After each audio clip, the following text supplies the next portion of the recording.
오늘 본문 마태복음 5장 43절 이하의 말씀을 보시면 원수를 사랑하라 하는 기독교 신앙을 가장 잘 대표하는 거기 예수님의 가르침이 나옵니다. 믿지 않는 세상 사람들도 기독교가 어떤 특징을 가지는가라고 물으면 사랑의 종교라고 얘기를 합니다. 기독교의 사랑은 오늘 본문에서 보는 바와 같이 원수를 사랑하며 우리를 핍박하는 자를 위하여 기도하는 그런 경지의 사랑을 요구하고 있습니다. 왜 그러느냐 하는 문제를 생각해 보신 분은 좀 적을 거라고 생각합니다. 성경 말씀이니까 라고 생각하셨겠죠. 참, 뇌는 갖고 오셨습니까? 깜빡하고 넘어갈 뻔했습니다. 성경을 읽으시면서 생각을 안 하시면 안 됩니다. 왜 이 요구를 하시는가 하는 거죠. 우리는 왜 이런 생각을 해야 되느냐 하면 우리가 가지고 있는 상식, 인간의 자연스러운 본성, 또 우리가 사는 세상에서의 정서 또는 질서 이런 것들로 인하여 성경을 자기도 모르게 해석하면서 읽습니다. 그러니까 사랑을 해라 그러면 왜 하라 그랬는가? 라고 만일 질문을 던진다면 당연히 그럼 사랑하는 게 나쁜가? 라는 식의 답을 다 준비하고 있습니다.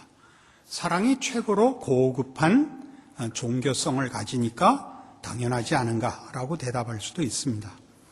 그러나 오늘 본문이 가르치는 것은 하나님이 그런 분이기 때문에, 하나님이 사랑하시는 분이기 때문에 우리에게 그것을 요구한다고 되어 있습니다. 한번 찾아보실까요? 44절 나는 너희에게 이르노니 너희 원수를 사랑하며 너희를 핍박하는 자를 위하여 기도하라. 이같이 한즉 하늘에 계신 너희 아버지의 아들이 되리라 입니다. 어느 부모나 자식 보고 훌륭해지라고 하며 말하자면 자식이 보고 배우는 최고의 모델은 부모입니다. 그러니까 우리 예수 믿는 성도들의 그 신앙 완성의 목표는 어디냐면 하늘에 계신 하나님 아버지가 그 목표라는 것입니다. 우리 하나님은 우리에게 아버지가 되시기로 작정하셔서 그 아들을 우리에게 보내신 것입니다. 생각해 보십시오. 여러분, 자판기에서 물건을 살 때에도 그 사려는 물건하고 넣어야 되는 돈하고 값이 일치하지 않으면 아무도 그 돈 안 넣습니다. 껌 한 통 사는데 10만 원 넣어라. 그럼 누가 사겠습니까? 그렇죠? 뇌를 가져오지만 마시고 쓰시기 바랍니다. 그렇죠? 지금부터는 제2단계로 못 알아들어도 알아들은 것 같은 표정을 지어주시기를 부탁합니다. 하나님이 우리를 구하시려고 그 아들 성자 예수님을 주셨다는 것은 값이 같다는 뜻입니다. 어떻게 같겠습니까? 많은 하여튼 그렇잖아요. 하나님은 믿지는 장사를 물론 하십니다. 그러나 사랑의 이 관점에서는 말하자면 하나님은 성자 하나님을 사랑하시듯이 우리를 사랑한다는 뜻입니다. 믿어지지가 않으십니까? 아니면 뇌가 작동을 안 하십니까? 이건 사실은 기독교 신앙의 최고의 복과 특권이 뭐냐 그러면 이겁니다. 우리가 하나님을 아버지라 부른다는 사실입니다. 인간이 만든 다른 모든 종교를 보시면 사실은 없지만 있다고 믿는 우상에게 자신이 원하는 걸 얻기 위하여 거기에 해당하는 어떤 값 있는 제물을 바쳐야만 됩니다. 게다가 대부분의 신들은 특별히 그리스 신들이 그렇습니다마는 인간보다도 그 정서가 불안해서 늘 시시때때로 그 신경질을 이렇게 누그러뜨리는 진통으로 제물을 드려야만 합니다. 그렇죠? 하나님은 안 그렇습니다. 하나님은 우리가 상상할 수 없는 분입니다. 그래서 거룩하다는 표현을 씁니다. 거룩은 구별됐다는 뜻입니다. 우리 인간과 다르시답니다. 우리 인간의 변덕이나 속 좁은 것, 변덕 이런 면하고 전혀 다르신, 영원하시고 신실하시고 진실하시고 은혜로우시고 자비로우시고 이런 면에서 특별하게 다르시다라는 뜻으로 거룩하시다라고 합니다. 그러니까 여기서 말하는 이같이 한즉 하늘에 계신 너희 아버지의 아들이 되리니라는 이 표현이야말로 사실은 예수 믿는 자들에게 있어서는 어떤 의미에서 엄청난 요구일 수도 있고, 다른 시각에서 보자면 너무나 놀라운 특권이 되고 영광이 되는 것입니다. 하나님은 우리를 그의 종으로만 불러주셨어도 우리는 감지덕지해야 됩니다. 시편 기자의 말처럼 천국에서 문지기로 사는 게 낫습니다.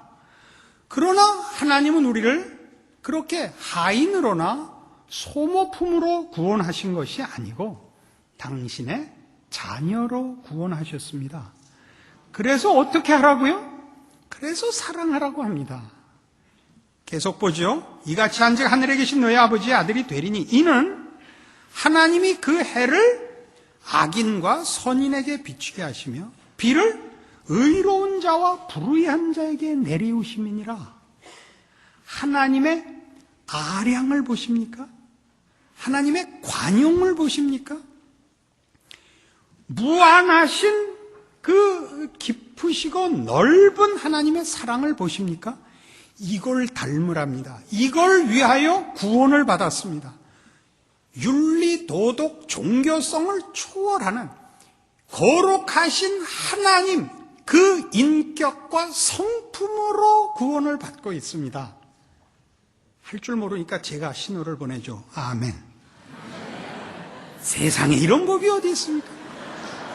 아무리 무식해도 눈치라는 거라도 있는 법이지. 그러면 그 정도 구원까지는 안 바란다는 겁니까? 오늘 이게 없기를 다행인 줄 아십시오. 이건 무거워서 못 던지겠습니다. 저는 어제 첫날부터 너무 좀 광분을 해서 적지 않은 여러분들이 당황하셨으리라고 생각합니다. 저는 기독교 진리와 복음에 대하여 남다른 분노가 있는 사람입니다.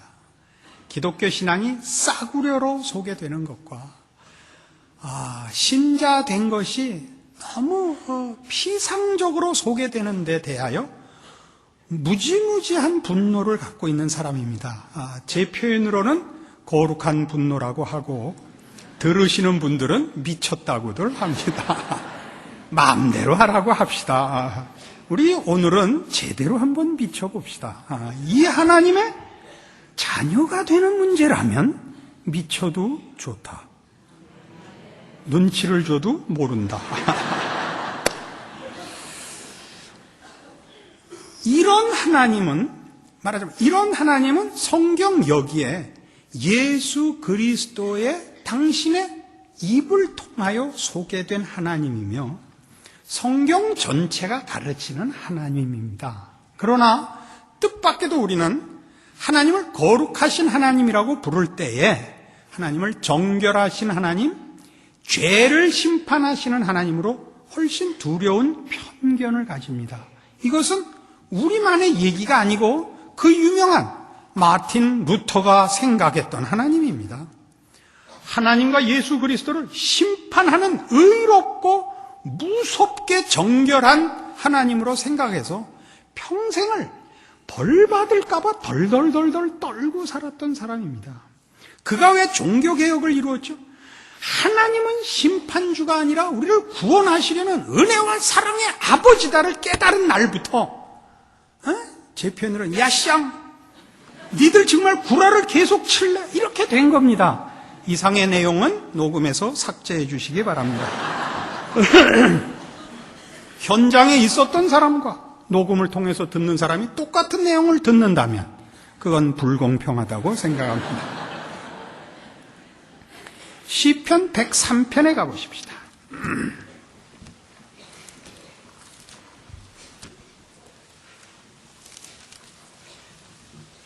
시편 103편입니다.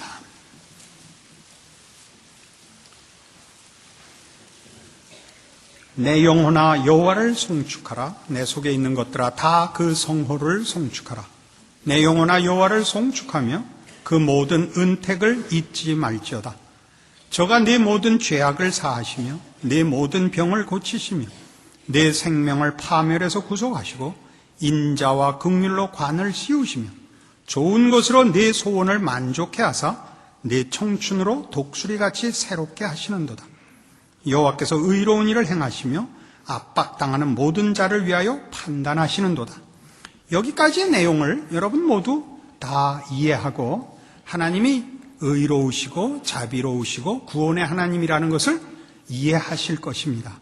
그러나 대부분 피부에 와 닿지는 않을 수 있습니다. 그러나 다음 구절을 보시면 이건 여러분 피부를 뚫고 심장에 박히는 말씀이 될 것입니다. 그 행위를 모세에게, 그 행사를 이스라엘 자손에게 알리셨도다. 여호와는 자비로우시며 은혜로우시며 노하기를 더디하시며 인자하심이 풍부하시도다. 8절을 같이 암송하는 마음으로 읽겠습니다. 여호와는 자비로우시며 은혜로우시며 노하기를 더디하시며 인자하심이 풍부하시도다. 여기는 어느 면으로도 하나님을 두려워해야 할 부분이 표현되어 있지 않습니다. 하나님은 성경의 증언을 따르면 하나님은 정말 넉넉하신 분이요, 언제나 마음을 열고 계시는 분이요, 우리를 기다리시는 분이요, 용서하는 분이요, 고치시는 분이요, 편드시는 분입니다. 아멘이 안 나오는 이유는 단 하나입니다. 우리가 이 경험이 없기 때문입니다. 우리는 하나님 앞에 이런 따뜻한 사랑과 용서를 받은 실제적인 경험이 매우 부족합니다. 그래서 우리는 아멘이 잘 안 나옵니다. 억지로 공갈을 치면 할 수 없이 하겠지만 진심으로는 어렵습니다. 근데 이 8절을 그 앞에 절에서 뭐라 그랬냐면 이 내용을, 그 행위를 모세에게, 그 행사를 이스라엘 자손에게 알리셨도답니다. 그러니까 이스라엘 역사 속에서 이스라엘 백성들에게 하나님은 이 8절의 내용으로 당신을 나타내셨답니다. 정말요? 정말입니다. 그 끝말 잇기를 하면 리로 끝나면 대책이 없을 때가 있죠. 끝말 잇기에서 하다가 끝에 무슨 리로 개나리 이렇게 끝나면 할 말이 없을 때 붙이는 말이 이겁니다. Really? 출애굽기 34장입니다.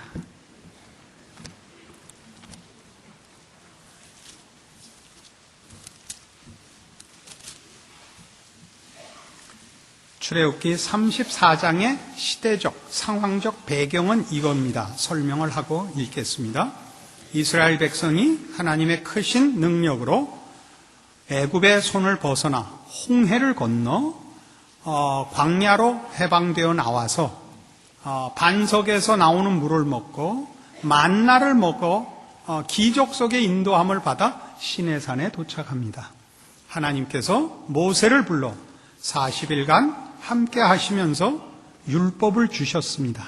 그때 기다리던 이스라엘 백성들이 산 아래서 기다리다 지쳐서 금송아지 만들어 하나님 앞에 범죄해 모세가 두 돌판을 가지고 내려와서 집어던져 깨뜨리고 그 금송아지를 갈아 백성들의 그 잘못을 회개케 하고 꾸짖고 마시우게 했던 그 가장 큰 죄악으로 하나님을 배신했던 바로 그 장면입니다. 여호와께서 모세에게 이르시되 너는 돌판 둘을 처음 것과 같이 깎아 만들라. 내가 깨뜨린 바 처음 판에 있던 말을 내가 그 판에 쓰리니 아침 전에 예비하고 아침에 시내산에 올라와 산 꼭대기에서 내게 보이되 아무도 너와 함께 오르지 말며 온 산의 인적을 금하고 양과 소도 산 앞에서 먹지 못하게 하라.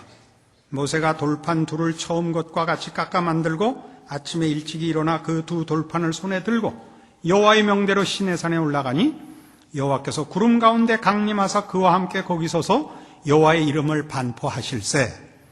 여호와께서 그의 앞으로 지나시며 반포하시되 여호와로라 여호와로라 자비롭고 은혜롭고 노하기를 더디하고 인자와 진실이 많은 하나님이로라. 아까 우리 시편 103편 8절에서 본 여호와는 자비로우시며 은혜로우시며 노하기를 더디하시며 인자가 풍부하시도다를 언제 선포한다고요? 이스라엘 백성이 욕먹어 싼 때, 최고의 벌을 받아도 할 말이 없는 그때에도 하나님은 당신을 무엇으로 표현하신다고요? 다 함께 외우시죠? 여호와는 자비로우시며 은혜로우시며 노하기를 더디하시며 인자가 풍부하십니다. 아멘이 옳시다. 아니면 우린 벌써 죽었습니다. 성경은 하나님을 이렇게 소개하며 하나님 스스로 하나님을 우리에게 이 하나님으로 소개하는데 어떻게 하다 우리는 하나님이 무서운 하나님이 되었을까요? 그것은 기독교 신앙을 이해하지 못하는 탓입니다. 기독교 신앙이란 잘잘못의 싸움이 아닙니다. 이것은 전혀 하나님께서 물론 잘못했던 우리 죄인들을 구원하시며 용서하시는 일이 포함될 수밖에 없는 것이지만 구원의 본질이라는 것은, 목표라는 것은 훨씬 더 큰 것. 무엇? 하나님, 이 창조주 되시는 하나님께서 그가 친히 만든, 흙으로 빚어 만든 우리를 당신의 자녀로 삼기로 작정한 일이라는 사실이죠. 이 일에는 우리는 할 일이 없습니다. 왜요? 피조물이 뭘 만들 수는 없습니다. 우리가 우리를 어떻게 할 수는 없습니다. 그건 한계가 있죠. 성경이 얘기하는 바는 하나님이 그리스도 예수 안에서 그의 백성으로 부른 자녀들을 하나님을 아버지라 부르는데 부끄럽지 않은 구원을 이루시겠다고 작정하셔서 이 모든 일이 일어난 겁니다. 이 모든 일, 아담이 타락하고 노아 홍수가 일어나고 아브라함이 부름을 받고 모세가 등장해서 이스라엘이 구원함을 얻고 예수님 오시고 사도 바울 열심히 일하다 돌아가시고 그리고 세문안교회에 서고 이 모든 일이 일어난 겁니다. 이렇게 크고 깊고 높은 걸 자꾸 놓치고 어디로 신앙을 격화시키느냐 하면 잘했다 못했다 상 받는다 벌 받는다로 자꾸만 기독교를 격화시키며 세상의 윤리 도덕 종교 정도에서 자꾸만 묶어놓고 벌벌벌벌 떨고 조금 잘하면 잘난 척하고 좀 못하면 벌벌 떨고 해서 들락날락 하다가 인생 다 보내고 구원받은 신자가 누려야 할 소망과 믿음과 특권들은 하나도 누려보지 못한 채 이마에 주름살만 생겼다 이겁니다. 우리 다시 시편 103편으로 돌아가 봅시다. 이 시편 103편이 설명하는 하나님 아버지는 어떤 분인가 좀 더 읽고 다음으로 넘어갑시다. 8절부터 보죠. 여호와는 자비로우시며 은혜로우시며 노하기를 더디하시며 인자하심이 풍부하시도다. 여기에 다 들어갔는데 이걸 이제 구체적으로 우리가 정말 피부로 알아듣게, 피부 갖고는 모자라요. 이 심장을 꿰뚫게 이제 설명이 나옵니다. 항상 경책지 아니하시며 노를 영원히 품지 아니하시리로다. 우리의 죄를 따라 처치하지 아니하시며, 저는 이 구절이 제일 좋습니다. 우리의 죄악을 따라 갚지 아니하셨으니, 왜요? 이는 하늘이 땅에서 높음같이 그를 경외하는 자에게 그 인자하심이 크심이로다. 아멘이 옳시다. 동이 서에서 먼 것 같이 우리의 죄과를 우리에게서 멀리 옮기셨으며, 이제 13절에 나와요. 아비가 자식을 불쌍히 여김같이 여호와께서 자기를 경외하는 자를 불쌍히 여기시나니 이는 저가 우리의 체질을 아시며 우리가 진토임을 기억하심이로다. 아멘, 아멘, 또 아멘이 올시다. 아니란 말이죠. 여러분, 자녀 기르면 다 해본 겁니다. 수학을 20점 받아오면 열받죠. 22점 만점이면 누가 열받겠어요. 100점 만점이니까 열받죠. 죽어라고 패죠. 쌍놈 새끼 누굴 닮아서 그래. 누굴 닮았겠어요. 그러나 하여튼 난 닮았다 그거죠. 진탕 패놓고 뭐라 그래요. 우는 애한테 밥 먹어 이 새끼야. 안 먹어. 쌍놈 새끼 공부도 못하는 주에 밥도 안 먹어. 밥은 먹여야죠. 그래야 또 패죠. 고기는 계속 놔주죠. 울고 있는데 빨리 처먹으라니까 이게 사랑이죠. 사랑하지 않으면 애 못 때립니다. 사실은 이게 제일 나쁩니다. 요즘 젊은 부모들이 애 키울 때 이런 말 하는 게 저는 섬뜩한데 시대가 변해서 그런지는 모르겠습니다만 네 인생인데 내가 뭐라 그러겠니? 네가 책임지고 살아라. 그건 제 세대에서는 이해가 가지 않습니다. 그건 안 됩니다. 본인이 못하겠으면 데려오십시오. 패는 데는 제가 일가견이 있는 사람입니다. 이건 안 됩니다. 제 생각엔 그렇습니다. 근데 뭐 요즘은 또 그러면 애들이 알아듣나 봐요. 그러니 뭐 또 할 말은 없는데 패면 정말 나간대요. 그건 곤란하죠. 옛날엔 정말 나가진 않았어요. 나가는 척은 했어도. 나가면 굴뚝 밑에 있었지. 집까짓게 멀리 가지 못했는데 요새는 정말 나간대요. 뭐 미국에도 가고 뭐 그런 데니까 모르겠습니다만. 그래서 우리는 이 문제들을 조금 달리 생각해야 합니다.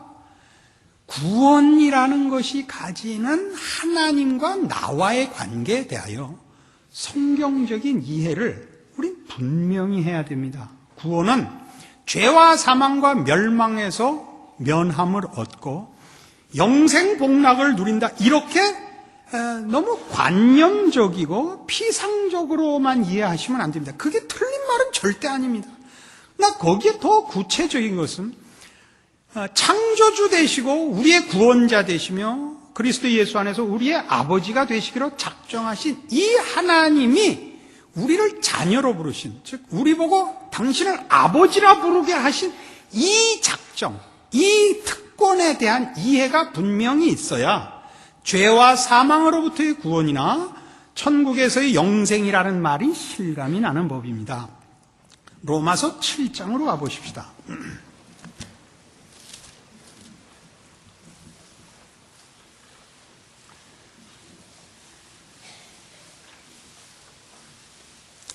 로마서 7장 18절 이하의 말씀을 제가 보겠습니다. 내 속, 곧 내 육신에 선한 것이 거하지 아니하는 줄을 아노니 원함은 내게 있으나 선을 행하는 것은 없노라. 내가 원하는 바 선은 하지 아니하고 도리어 원치 아니하는 바 악은 행하는도다.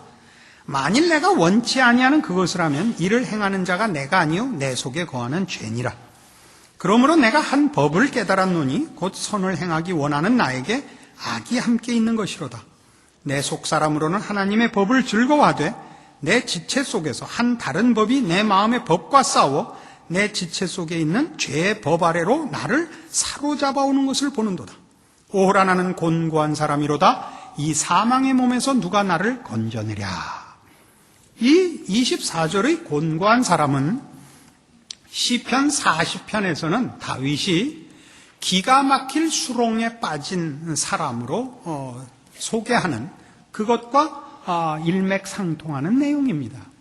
다윗이 범죄하고 난 후에 자신이 죄의 속성을 가졌고 죄로 만들어져서 죄밖에 지을 수 없는 종자인 것을 인정하여 누가 이 수렁에서 나를, 이 기가 막힐 웅덩이에서 나를 꺼내랴 라는 고백을 한 것과 똑같이 여기 로마서 7장 25절에 누가 나를 이 사망의 몸에서 건져내랴 라는 고백을 합니다.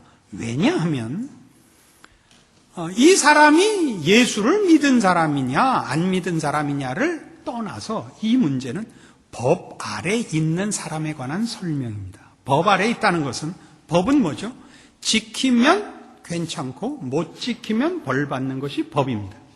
지키면 좀 더 점수를 후하게 주면 상 받고 못 지키면 벌 받는 것을 법 아래 있다고 합니다. 우리가 법 아래 있을 때는 하나님과의 관계도 법적인 관계에 있어야 됩니다. 법을 지키면 상 받고 못 지키면 벌을 받는데, 문제는 우리는 자유의 몸이 아니고, 즉 법을 지키고 못 지키고를 결정할 자유와 권리와 힘을 갖고 있지 않고 죄의 종이었다는 사실입니다. 그것이 로마서 7장에 나오는 곤고한 사람입니다. 여기에 표현대로 하면 내 속사람으로는 하나님의 법을 즐거워하되 내 지체 속에서 한 다른 법이 내 마음의 법과 싸워 내 지체 속에 있는 죄의 법 아래로 나를 사로잡아 온다라고 묘사하고 있는데, 이렇게 오해하는 거 아닙니다. 속사람은 하나님 말을 들으려고 하는데 육신이, 여기서 육신이란 꼭 이 몸일 필요는 없습니다. 죄에 속한 본성이 이기더라. 겉사람과 속사람이 싸운다. 육신과 영이 싸운다를 얘기하는 것이 아닙니다. 지식이 있고 선한 의도가 있을지라도 우리가 법 아래 있을 때, 구원 얻기 이전에는 우리는 모두 죄 아래 있고 죄의 노예라서 죄가 시키는 명령, 죄의 권세 아래 붙잡혀 있어서 죄를 극복하고 선을 선택할 힘과 자유가 없었노라. 모두가 죄 아래 있었노라를 설명하는 것이 로마서 7장의 얘기입니다. 그럼 구원은 뭐냐? 25절에 이렇게 나오죠. 우리 주 예수 그리스도로 말미암아 하나님께 감사하리로다. 그러면 이제 뇌를 최고조로 쓰셔야 됩니다. 24절에 곤고한 사람이 호소한 죽게 된 절망의 이유가 뭐죠? 죄를 극복할 권세가 본인에게 없죠. 죄를 이길 힘이 없습니다. 왜? 죄의 권세 아래 붙잡힌 종이고 노예입니다. 그런데 25절이 우리 주 예수 그리스도로 말미암아 하나님께 감사하리로다 그랬으면 무슨 얘기예요? 보나마나 그 문제가 해결됐다는 거 아닙니까? 그죠? 그 문제가 해결됐다는데, 우리는 우리가 지는 뭐라 그럴까요? 상식적 오해가 뭘 낳느냐 하면 예수 안에서 죄를 이기게 됐다라고 쉽게 생각을 합니다. 헷갈리죠? 그럼 아니란 말인가? 그 생각을 하셔야 돼요. 뇌를 계속 돌리고 계십시오. 예수 그리스도로 말미암아 하나님께 감사하리로다. 예수 안에서 내가 죄를 이기었노라 로 나오질 않고, 뭐라고 나오느냐 하면 그런즉 내 자신이 마음으로는 하나님의 법을 육신으로는 죄의 법을 섬기노라. 요건 뭐였죠? 24절로 다시 돌아가 있죠. 자세히 보셔야 돼요. 옛날 시험 많이 보셨잖아요. 다음 중에서 정답이 아닌 것은 이렇게 밑줄 쳐놨잖아요. 근데 꼭 정답이 3개나 있네 이렇게. 이게 지금 그 얘기예요. 앞에 문제는 뭐였죠? 죄의 권세에서 빠져나올 수가 없었다. 죄에 사로잡혀 있었다. 죄의 포로였다. 그래서 우리는 대책이 없었다. 그러니까 죄인들입니다. 구원 이전입니다. 우리 주 예수 그리스도로 말미암아 하나님께 감사하리로다 그랬으면 당연히 이 문제가 해결됐다 아닙니까? 이 문제가 해결됐다면 우리의 기대는 예수 그리스도 안에서 죄를 이겼다. 아닌 건 아닙니다만은 그렇게 간단하지 않다는 얘기를 하려는 겁니다. 왜요? 이겼다 해놓고 나온 그런즉이 내 자신이 마음으로는 하나님의 법을 육신으로는 죄의 법을 섬기노라 해서 다시 어디로 갔어요? 22절, 23절, 24절로 돌아가 버려 있다니까요. 감사해놓고 해결됐는데 뭐라 그래요? 아직도 마음으로는 하나님의 법을 육신으로는 죄의 법을 섬기고 있대요. 그럼 그게 뭐가 구원이냐? 예수 안에서 감사거리가 뭐냐라는 문제가 남죠. 여기까지 쫓아오셨다 못 쫓아오셨다? 쫓아온 표정을 짓는다. 그리고 나중에 알아들어 보이는 사람한테 물어본다. 그래서 8장 1절에 이 선언이 떨어집니다. 구원은 이겁니다. 그러므로 이제 그리스도 예수 안에 있는 자에게는 결코 정죄함이 없나니 이는 그리스도 예수 안에 있는 생명의 성령의 법이 죄와 사망의 법에서 너를 해방하였습니다. 뜻밖에도 이렇게 답이 나오는 거예요. 예수 그리스도 안에서 죄를 이기었노라. 구원받은 백성들은 다 죄를 이기는 성령의 새로운 힘을 부여받았노라. 죄를 이기노라 라고 간단하게 답을 하지 않고 정죄함이 없대요. 정죄함이 없대요. 이게 답이에요. 이게 무슨 답이냐?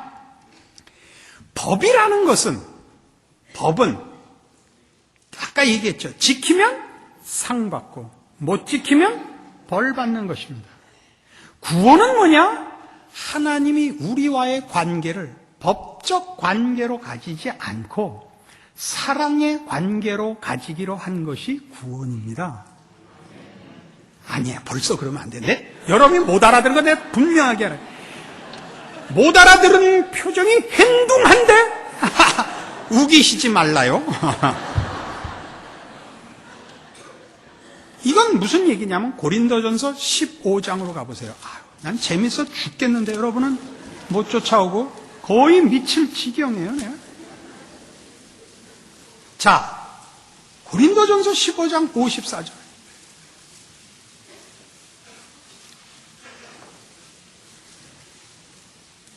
이 썩을 것이 썩지 아니함을 입고 이 죽을 것이 죽지 아니함을 입을 때에는 사망이 이김에 삼킨 바 되리라고 기록된 말씀이 응하리라. 아멘이죠. 부활 생명, 다시는 사망이 없는 영생을 얻을 것입니다. 그러면서 뭐라 그러냐면 사망을 조롱해요. 사망아, 너의 이기는 것이 어디 있느냐? 사망아, 너의 쏘는 것이 어디 있느냐? 사망은 뭐 때문에 오죠? 사망에 쏘는 것은 죄요. 그죠? 죄값으로만 사망이 옵니다. 죄를 안 지으면 사망은 없습니다. 그런데 죄를 안 짓게 되고 죄를 극복하는 것이 구원이 아니고 훨씬 더 다른 방법이라는 거예요. 죄의 권능은 율법입니다. 법이 있어야 죄가 성립이 되는 겁니다. 알아들으시겠어요? 법이 있어야, 법이 선포돼야 죄라는 게 성립되는데 구원은 뭐냐? 하나님이 예수 안에서 우리와의 관계를 법적 관계로부터 사랑과 우리 세상식으로 얘기하면 혈연 관계로 맺어버리셨다는 거예요. 법이 있어야 죄가 성립이 되고 죄가 성립이 돼야 사망이 오는 거예요. 구원이 뭐냐? 하나님은 우리와 더 이상 법적 관계가 아니 잘못하면 맞지요. 왜 맞지요? 벌을 받는 게 아니라 자식이니까 패는 거죠. 다른 거예요, 이거는. 아까 아멘 하신 분 한 분만 내 알아들은 걸로 이해하겠습니다. 이게 구원이에요. 그러니까 구원 문제에서 우리 모두를 괴롭히는 게 뭐냐 하면 구원을 얻었는데 죄를 이기는 힘이 왜 부족하냐 해서 내가 구원받은 게 사실인가? 왜 기도해도 답을 안 주다가 나오는 거 아니에요? 하나님은 뭐라냐? 넌 내 새끼다 이거예요. 이제 말하자면 넌 어디 가서 무슨 짓을 하고 어떤 꼴이든지 내 자식이다. 너와 내 관계는 끊을 수가 없다예요. 거긴 정죄가 없고 정죄가 없으므로 사망이 없습니다. 단 문제는 남습니다. 버린 자식, 남의 자식에게 대하는 것보다 자기 자식에게 더 엄합니다. 여러분은 죽었다고 복창하셔야 됩니다. 예전에 저 어렸을 때 많이 본 그 책들, 동화 중에 톰 소야의 모험이라는 거 있습니다. 그 훌륭한 사람을 못 만나봤다 말입니까? 톰이 제일 부러워하는 사람이 누굽니까? 허클베리 핀이죠. 왜 부러워합니까? 고아걸랑요. 학교 가려는 사람이 없어요. 아무 때 일어나도 괜찮고 아무 때 자빠져 자도 되고 세수를 안 해도 모르는 사람이 없어요. 톰은 크게 그렇게 부러울 수가 없어요. 여러분도 겪었고, 여러분 자녀에게 받은 경험. 애들이 어머니를 뭐라고 불러요? 마귀 할머니래죠. 쫓아다니면서 뭐래? 이빨 닦고 밥 먹어라. 치약 밑에서부터 짜라. 어? 그래요, 안 그래요? 왜 그렇게 잔소리를 해대요? 내 자식이니까. 소리내서 음식 먹지 마라. 국물 후루후루 마시지 마라. 어?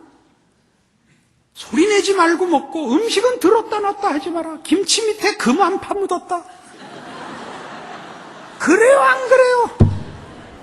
남의 새끼 와서 밥 먹을 때는 국물을 들이마시든 바가지를 뒤집어 쓰든 웃고 보내지요. 웃고. 희한하다. 옆집 애한테는 무슨 짓을 해도 방긋방긋 웃으시더니 돌아서 잡아. 너 이 새끼 밥을 그따구로 먹어. 우리 엄마가 친엄마가 맞나. 그랬어요, 안 그랬어요? 하나님이 우리에게 그러고 계세요. 도대체 여러분이 느끼기에 이 하나님이 나한테는 아버지고 저 안 믿는 자들한테는 아무 관계가 없는데, 시편 73편에 나오잖아요. 왼수들은 소원하는 것보다도 복이 더 많이 쌓이고 어떻게 처먹은지 눈이 다 튀어나. 죽을 때도 편안히 뒤져. 억울해서 미치겠는 거예요. 이게 말이 되냐, 이게 말이 되냐. 왜요? 내비둔 거예요. 내비둔 거예요. 여러분, 예수 믿으면 형통할 거라고요? 아니요. 이제부터 여러분은 죽어나는 거예요. 숙제하고 놀아라예요. 목욕하면 귀 뒤 닦고 와라. 손톱 발톱 제때 깎아라. 어른은 만날 때마다 인사 올려라. 잔소리를 왜 해요? 왜? 그걸 해야 되니까 할 때까지 하는 거예요. 누가 그 잔소리 하겠어요? 부모 빼놓고. 왜 잔소리. 공부를 하고 싶다가도 엄마가 공부해야 하는 소리는 딱 입맛이 가셔. 그 공갈에 속지 마세요. 제가 답을 주죠. 그럼 너 놀고 싶다가 놀아라 그랬더니 놀기 싫어진 적 있냐? 물어봐요. 쌍놈의 새끼들. 다 말장난이에요. 근데 우리가 예수 믿는 문제에서는 똑같아요. 하나님 앞에 바로 이 문제로 여러분들이 불평을 해요. 뭐예요? 난 11조도 냈고 주일 다 놀러 갈 때도 왔고 열심히 구역에도 나가고 성경 보고 기도 열심히 하는데 도대체 나한테 해준 게 뭐 있어요? 애들이 그러죠. 해준 게 뭐 있어요? 데려오세요. 저는 그거 잘해요. 저와 제 마누라는 애들 죽이는 데는 선수권이에요. 그래서요, 우리 애들요, 훌륭해졌죠. 그걸 말이라고 하세요. 이렇게 훌륭한 부모 밑에서 그러면 엉성하게 클 수 있을 것 같아요? 벌써 죽여버렸지. 애 넷 낳았었는데 둘 죽이고 둘 남아서 훌륭해졌어요. 이게 성경이 하는 얘기예요. 히브리서 12장 가보실래요? 오늘은 어제보다 분명히 더 잘 알아듣죠. 뇌를 가져오셨잖아요. 내일도 가져오세요. 옆집 뇌도 빌려오세요. 히브리서 12장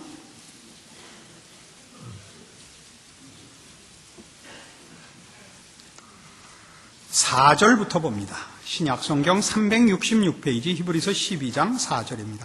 너희가 죄와 싸우되 아직 피 흘리기까지는 대항치 아니하고 또 아들들에게 권하는 것 같이 너희에게 권면하신 말씀을 잊었도다. 일러스되 내 아들아 주의 징계하심을 경히 여기지 말며 그에게 꾸지람을 받을 때 낙심하지 말라. 주께서 그 사랑하시는 자를 징계하시고 그의 받으시는 아들마다 채찍질 하심이니라 하였으니 너희가 참음은 징계를 받기 위함이라. 하나님이 아들과 같이 너희를 대우하시나니 어찌 아비가 징계하지 않는 아들이 있으리요. 징계는 다 받는 것이거늘 너희에게 없으면 사생자요 참 아들이 아니니라. 여기 징계라고 번역된 이 단어는 오해의 소지가 좀 있습니다. 강사의 권위를 높이기 위해서 원어를 소개하겠습니다. 헬라어로 파이데이아라는 단어를 썼습니다. 이 징계라는 말이 그건 파이디온이라는 말의 파생어인데 파이디온은 child라는 뜻입니다. 아이들이라는 뜻이기도 하고 말하자면 자식이라는 뜻이기도 하고 그렇습니다. 그래서 직역을 하면 이것은 자식 만들기라는 뜻입니다. 제가 그렇게 해서 의역을 하겠습니다. 5절부터 보죠. 또 아들들에게 권하는 것 같이 너에게 권면하신 말씀을 잊었도다. 일렀을 때 내 아들아, 주께서 아들로 만드시는 훈련을 경히 여기지 말며 그에게 꾸지람을 받을 때 낙심하지 말라. 주께서 그 사랑하시는 자를 아들 만드는 훈련을 시키시고 그의 받으시는 아들마다 채찍질 하심이니라 하였으니 너희가 참음은 아들로 만들어지기 위함이라. 하나님이 아들과 같이 너희를 대우하시느니 어찌 아비가 훈련시키지 않는 아들이 있으리요. 아들이 되는 훈련은 다 받는 것이거늘 너희에게 이 훈련이 없으면 그게 사생자이지 참아들이겠느냐. 알아들으셨죠? 영어 번역본에는 그래서 discipline, 훈련이라는 단어로 번역된 데도 있습니다. 그러니까 왜 신자의 신앙 현실이 고달프냐 하면요, 하나님이 당신의 자녀 우리를 만들고 계셔서 고달픕니다. 우린 예수를 믿으면 학교 안 가도 되고 공부 안 해도 되고 일 안 해도 되고 디비저 굴르면 복이 나오는 걸로 기대를 하고 있고 성경은 그렇지 않다는 건데 왜 이 우기는 걸 박박거리는지 이해가 안 간다, 그 말씀입니다. 하나님이 여러분에게 최선의 은혜와 사랑과 신실하신 아버지로서의 책임을 다하고 계시고 우리는 그 복을 어느 누구나 받고 있습니다. 그러나 다 아니라는 거죠. 아까도 얘기했죠. 엄마가 나한테 해준 게 뭐 있어? 데려오시라니까.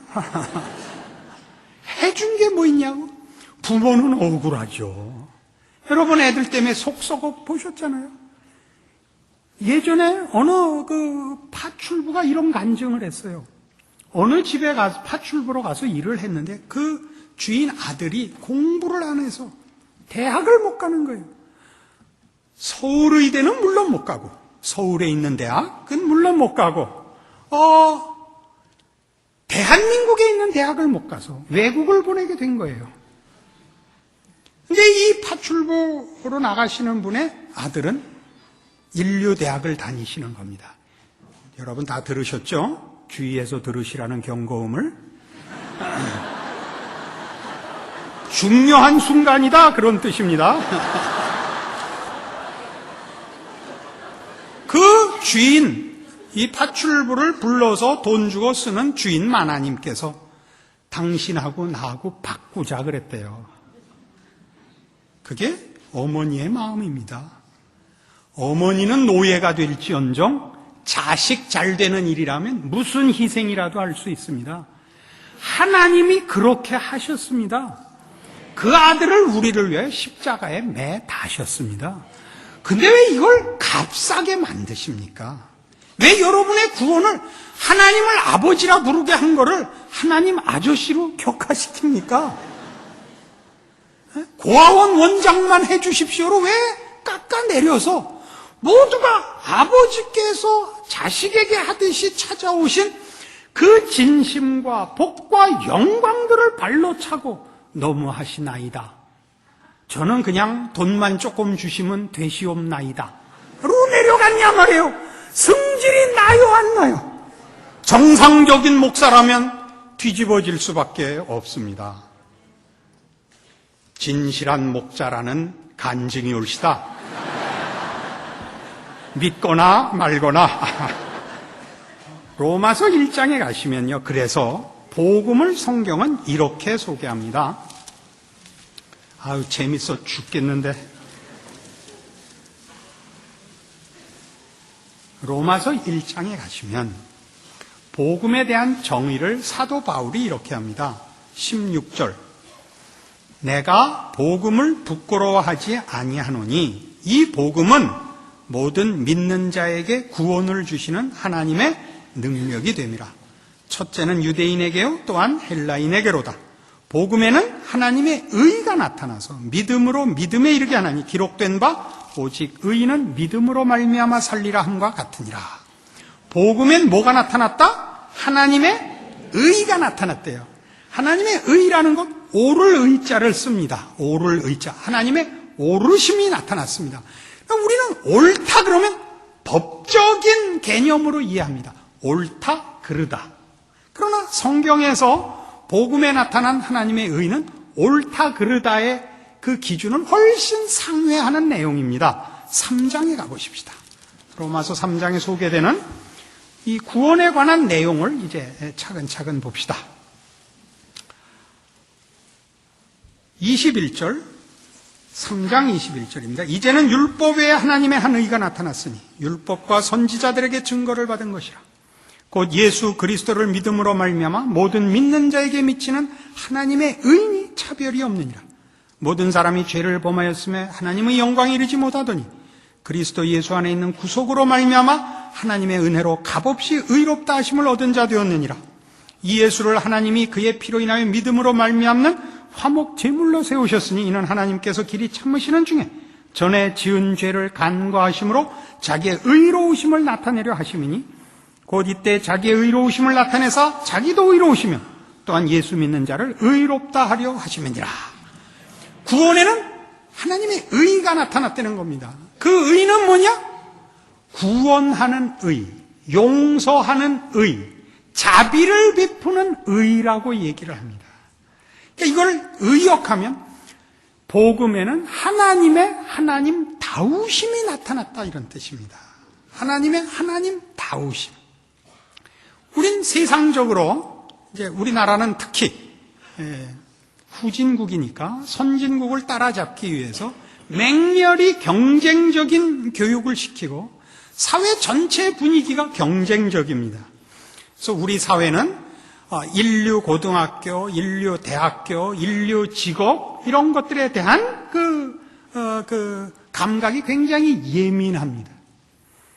똑똑하다는 게 중요한 그 기준이 되어서 똑똑한 것과 그렇지 않은 것의 차이는 뭐 이루 말할 수가 없습니다. 뭐 이렇게 예를 드는 걸 용서하십시오. 이화여자대학교 불문학과 나와서 나 부러워하는 거 한 번도 못 봤는데 구역원들이 자기 구역장 이화여대 나온 거 무지하게 좋아합니다. 성경은 개뿔도 몰라도 무지하게 좋아합니다. 사회 전체가 우리 경쟁적이었죠. 그래서 우리가 살면서 보는 똑똑한 이 왼수들은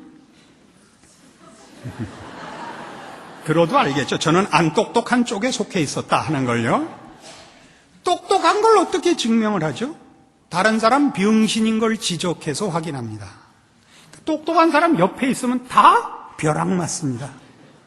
이 똑똑한 거 하나 등장을 하면 온 주변에 사망만, 시체만 질비해집니다. 이게 우리가 아는 똑똑입니다. 성경이 말하는 건 그게 아닙니다. 하나님의 오르심은 상대방의 잘못을 지적하고 벌주어 확인하는 오르심이 아니고 틀린 걸 용서하고 덮고 치료하는 오르심이라는 겁니다. 그게 복음입니다. 이걸 인상 쓰고 얘기해야 되냐 이겁니다. 이 기쁨을, 이 놀라움을 하나님이 도대체 어떤 분이냐 이렇게 악을 쓰고 표현해야 되는 이 은혜를 이렇게 말이 앞뒤가 안 맞죠. 이렇게 해야죠. 하나님은 얼마나 놀라우십니까? 이렇게 하면요 다 네 그렇습니다. 흐물흐물해지니까 난 그렇게 못하겠다 이게. 무조건 좋으신 하나님 참 좋으신 내게 강 같은 뼈 죽여버릴 거예요. 생각을 해요.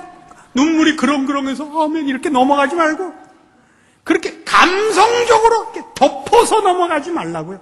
정리하시라요. 아멘 한 대로 될지어다. 안 한 사람도 다 했어요 이번엔. 우리가 자녀를 길러보면 말이에요. 이런 때가 제일 난감하죠. 아들 형제 뒀을 때. 그 아들 형제가 다 철들기 전에 초등학생인데 부모가 다 저녁에 무슨 약속으로 나가야 되게 생겼어요. 애들만 둘 놔두면 그건 불을 보듯이 뻔해요. 그건 사고가 나게 돼 있어요. 그러나 당부를 하죠. 큰 놈 1,000원 주고 작은 놈 1,000원 주면서 동생한테 형 말 잘 듣고 싸우지 말고 너 사 먹고 싶은 거 사 먹고 잘 기다려라. 엄마 아빠 금방 온다. 큰 놈, 너 동생 때리지 말고 잘 돌보고 네가 지고 너 먹고 싶은 거 사 먹고 잘 있어라. 갔다 오면 동생 눈탱이가 밤탱이가 돼갖고 있는 거야. 어떻게 된 거야? 형이 때렸다 이게. 왜 때렸냐 모르겠다 이게. 무조건 때렸다 이게. 너 왜 무조건 때려? 엄마 내가 왜 무조건 때렸겠어? 그럼 뭐냐? 쟤는 1,000원어치 떡볶이 사오고 나는 1,000원어치 오뎅 사왔는데 오뎅을 달랜다 이거예요. 좋다. 내가 반 준다. 그럼 너도 떡볶이 반 줘라. 그렇게는 못하겠다. 내 건 내 거고 형 거도 내 거다 이거. 그럼 이건 딜이 타협이 될 수가 없다. 난 장사 못한다. 안 된다. 그래서 주업받았다. 정의의 응징을 가했다. 누구 패요? 누구 패요? 형 패요? 동생 패요? 둘 다 패지 물론. 동생은 잘못했으니까 맞지. 형은 왜 맞아요? 이거의 이유가 다 알아요. 형이잖아 이 새끼야.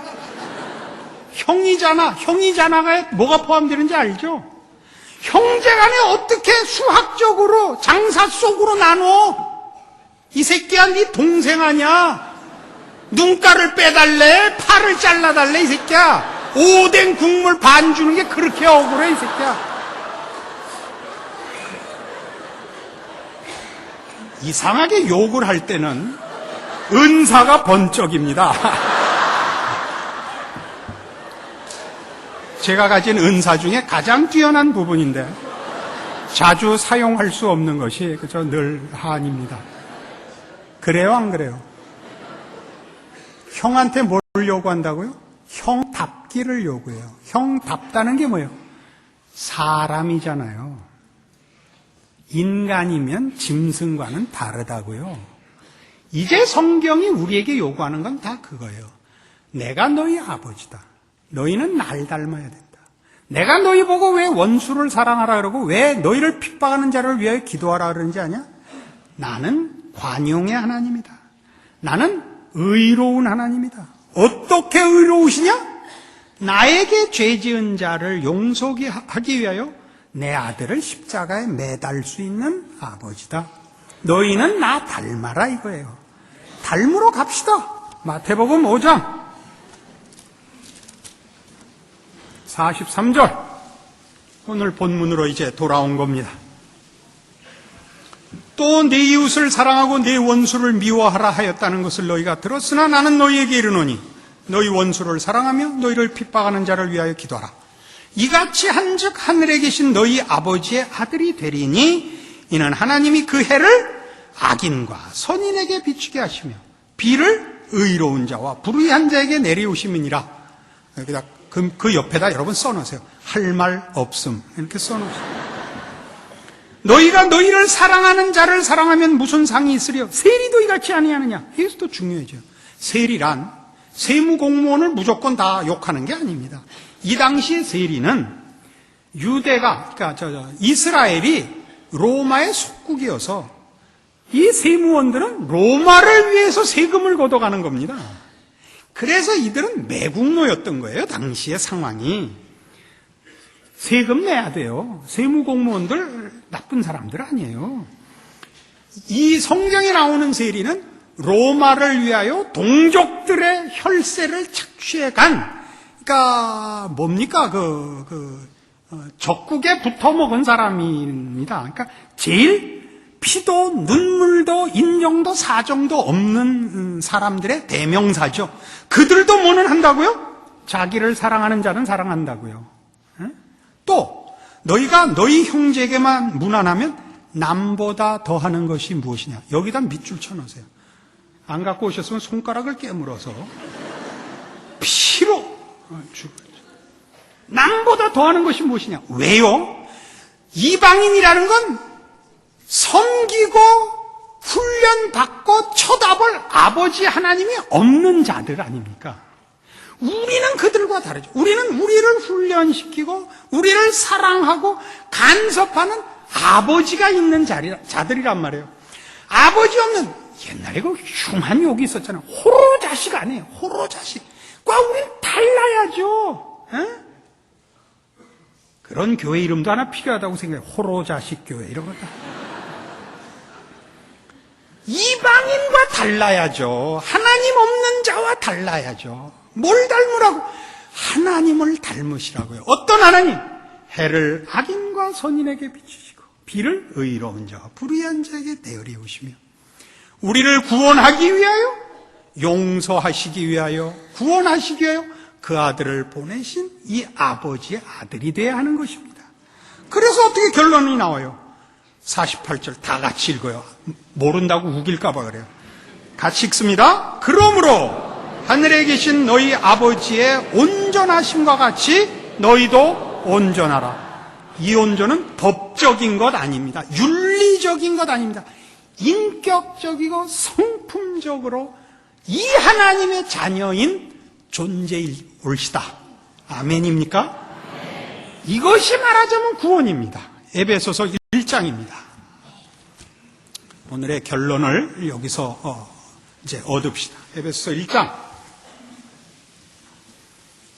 3절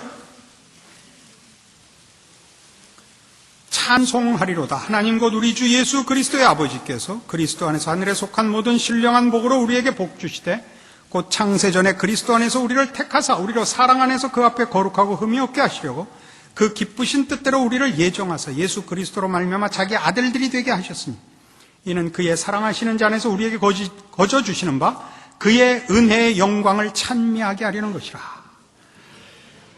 11절부터 봅니다. 모든 일을 그 마음의 온대로 역사하신 자의 뜻을 따라 우리가 예정을 입어 그 안에서 기업이 되었으니 이는 그리스도 안에서 전부터 바라던 우리로 그의 영광의 찬송이 되게 하려 하심이라. 이 표현들은 구원의 완성, 구원의 목표가 무엇인가를 설명하는 성경의 대표적인 구절입니다. 아까 보신 6절에 있는 우리로 그의 은혜의 영광을 찬미하게 하려는 것, 이것이 구원의 목표며 12절에 보는 우리로 그의 영광의 찬송이 되게 하려 하는 것, 이것이 구원의 목표의 내용이 완성입니다. 그러니까 다시 말해서 구원의 목표는 하나님께 영광을 돌리는 것입니다. 그런데 하나님께 영광을 돌린다는 말이 제대로 이해되어 있지 않습니다. 하나님께 영광을 돌린다는 건 이런 뜻이 아닙니다. 하나님 아버지 앞에서 누워 계시는데 우리 나가서 앵벌이해서 돈 모아다가 드리는 게 영광 돌리는 거 아니며 여러분이 광분해서 땅끝까지 뛰어댕겨서 복음 전파해서 하나님 영광 받는 것도 아닙니다. 이건 다 사명입니다. 사명입니다. 하나님이 우리가 그의 영광에 찬송이 되고 그의 영광을 찬미하게 한다는 건 뭐냐 하면 하나님이 창조 때 가지셨던 인간에 대한 목표, 당신의 형상대로 만든 창조의 완성, 우리의 범죄로 이게 계획이 중간에 실패됐죠, 말하자면. 그러나 예수 그리스도 안에서 다시 구원하여 원래 창조의 계획을, 목적을 완성하는 구원의 완성인 그 자리는 뭐냐 하면 이 하나님을 닮으라 하는, 하나님을 아버지라 부를 수 있고 하나님께서도 우리를 내 사랑하는 자녀라고 부르는 그 수준, 그 내용을 말하는 것입니다. 우리를 보면 이야, 하나님은 대단한 분이시구나를 느끼게 하라 말입니다.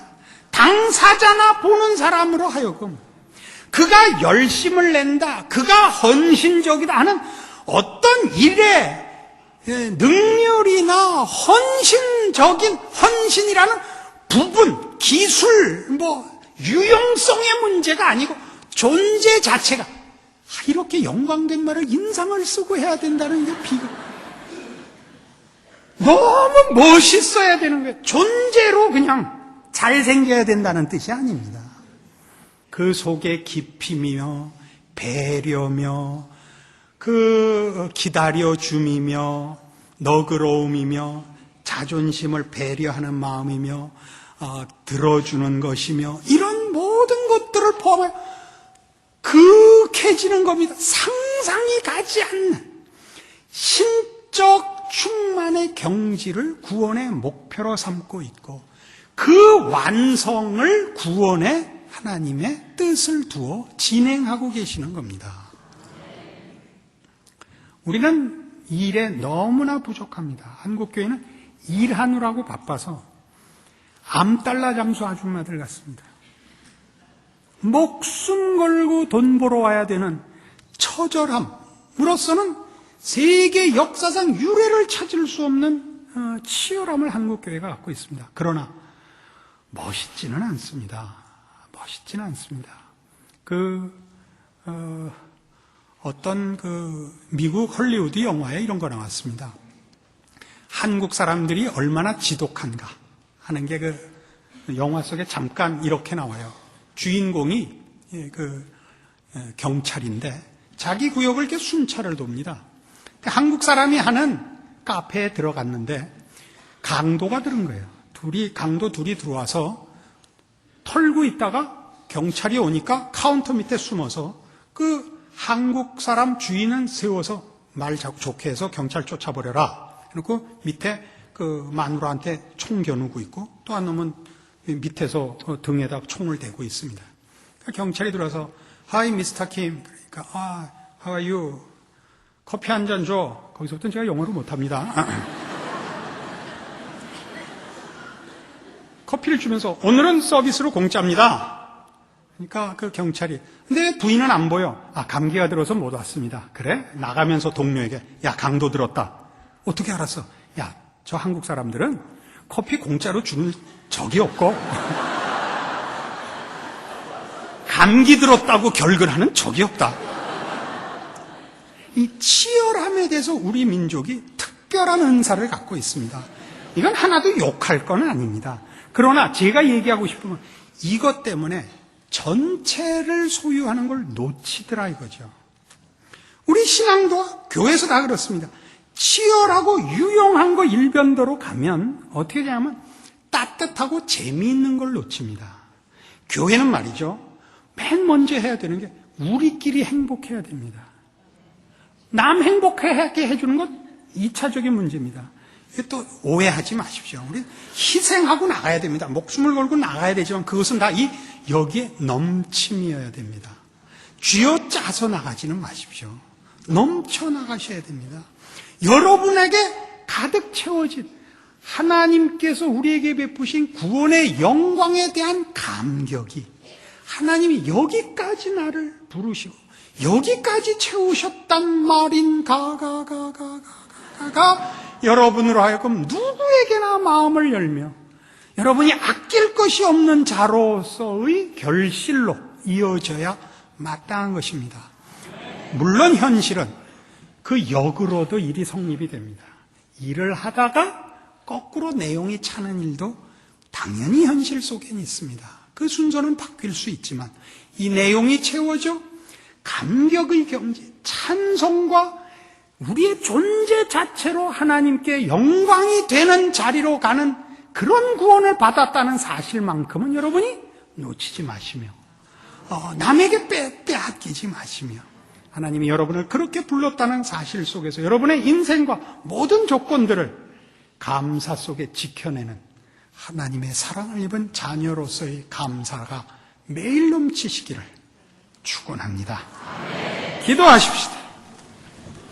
하나님 아버지 은혜를 감사합니다. 하나님을 아버지라 부르는 것이 얼마나 굉장한 것인지 배웠습니다.